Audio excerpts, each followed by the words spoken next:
for a moment how it would strike a rational being who had never been on the earth before if such an intelligence could come down and you were to explain to him how we live on earth, how houses and food and clothing and all the many things we need were all produced by work. Would he not think that the working people would be the people who lived in the finest houses and had most of everything that work produces? Yet, whether you took him to London or Paris or New York or even to Burlington, he would find that those called the working people were the people who live in the poorest houses. Did you ever think of the utter absurdity and strangeness of the fact that all over the civilized world, the working classes are the poor classes? Think for a moment how it would strike a rational being who had never been on the earth before if such an intelligence could come down and you were to explain to him how we... Ew! Dude! What the fuck? You know that? Wait till I get going. Yes, Australia. And you must have suspected I would have known the powder's origin, so I can clearly not choose the wine in front of me. You're just stalling now. You'd like to think... And you're no match for my brains. Be told about this. I think I've heard a great deal of rubbish in the last few moments. I found what he said about him. I didn't find it. You don't find love, okay? You don't find love. It's not something you go out and search for. You're not hunting deer. You're not hunting an elk. You're not hunting a spouse. You're working on yourself and becoming the spouse maybe that somebody else would be hunting for. I propose to talk to you tonight of the crime of poverty.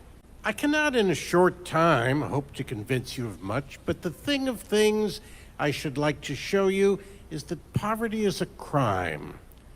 I don't mean that it's a crime to be poor.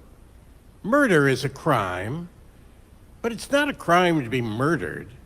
And a man who is in poverty I look upon not as a criminal in himself so much as the victim of a crime for which others are responsible. If a man... Particles are actually not what the world is made of. We talk about that, we use that all the time, and so when we talk about the Higgs boson, it's a particle, it's a boson, which as we will see is one of the two major kinds of particles. However, that's just sort of a sloppy approximation to the true underlying reality. Our modern idea, the idea that is really centrally important to modern physics, is that the world is not made of particles, but it's made of fields. A field, unlike a particle, is spread out everywhere throughout the universe. It's a number at every point in space and time. A particle has a location, but a field is spread out everywhere and is vibrating, is changing its value. You guys ever stopped and realized that no one's ever been in an empty room? What the fuck? Joe, are you feeling a bit sleepy? No, guys, think about it. If someone is standing in the empty room, then the room is no longer empty. You can see an empty room, but you can't be in one. What the hell, Joe? How did you even think of that? No cap real shit on God, like I'm just trying to peacefully... Have you guys...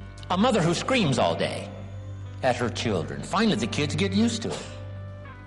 Mama just screams all day. Kids come over to visit and they say, don't mind Mama, she's just a screamer. I mean, she just screams all day at everything, screams all day. So the kids are used to it. But now comes the big problem. When the 3-year-old child is headed for the street and a truck is coming and Mama screams, nobody pays any attention. So jot this down now. Mama should save up her screams.